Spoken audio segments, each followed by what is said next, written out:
अब इन दोनों में फ़र्क क्या है मैं आपको बाद में बताता हूँ। पहले देखें इमरान खान क्या कह रहे हैं।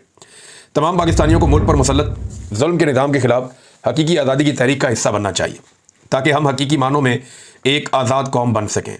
हम यकजा होकर मुकाबला करेंगे तो ये जुल्मत का निज़ाम ज़रूर ज़मीन बोस होगा। 5 अगस्त को शुरू होने वाली तहरीक इस वक्त तक जारी रहेगी जब तक मुल्क में जमहूरियत अपनी असल रूह के साथ बहाल नहीं हो जाती। अब अवाम निडर हो चुके हैं, हर खौफ का बुत टूट चुका है। 5 अगस्त के बाद 14 अगस्त की तारीख भी इस सिलसिले में अहम तरीन है। 14 अगस्त 1947 को हमने बैरूनी गुलामी से आज़ादी हासिल की थी। अब हमें गुलामी की इससे भी बदतर सूरत हाल का सामना है, जहां तमाम इदारों को अपाहिज करके सारे बुनियादी हुकूक मुअत्तल कर दिए गए हैं। जैसे हमारे आबाओ अजदाद ने अंग्रेज़ों के खिलाफ जद्दोजहद करके आज़ादी हासिल की थी, हमें भी इस करप्ट निज़ाम से आज़ाद होना है और गुलामी को ठुकराना है।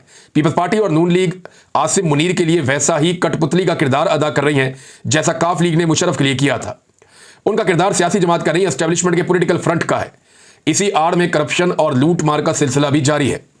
77 साल लगाकर पाकिस्तान में मुश्किल से चंद इदारे खड़े हुए थे जहां बार बार मार्शल लॉ लगते रहे, जिसने इस अमल को दुश्वार बनाया, मगर फिर भी इदारे मौजूद थे।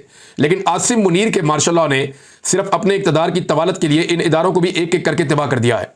सबसे पहले इंतखाबी फ्रॉड करके अवाम का वोट चोरी किया गया और चोरों को मुल्क पर मुसल्लत करके जमहूरियत का खात्मा किया गया।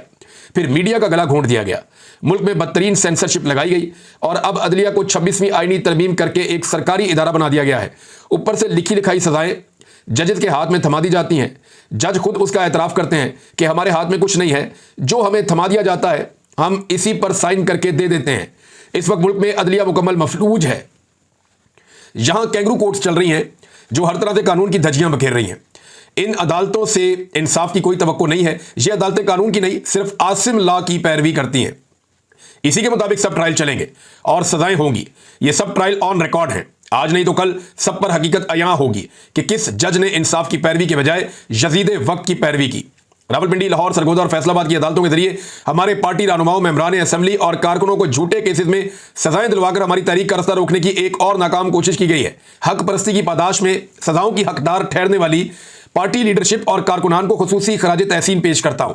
सिकंदर सुल्तान राजा ने हाईकोर्ट की अपीलों का इंतजार किए बगैर हमारे मेंबरान असेंबली को नाअहल करार दिया। तारीख जब लिखी जाएगी सिकंदर सुल्तान राजा का नाम स्याह तरीन हुरूफ में दर्ज होगा।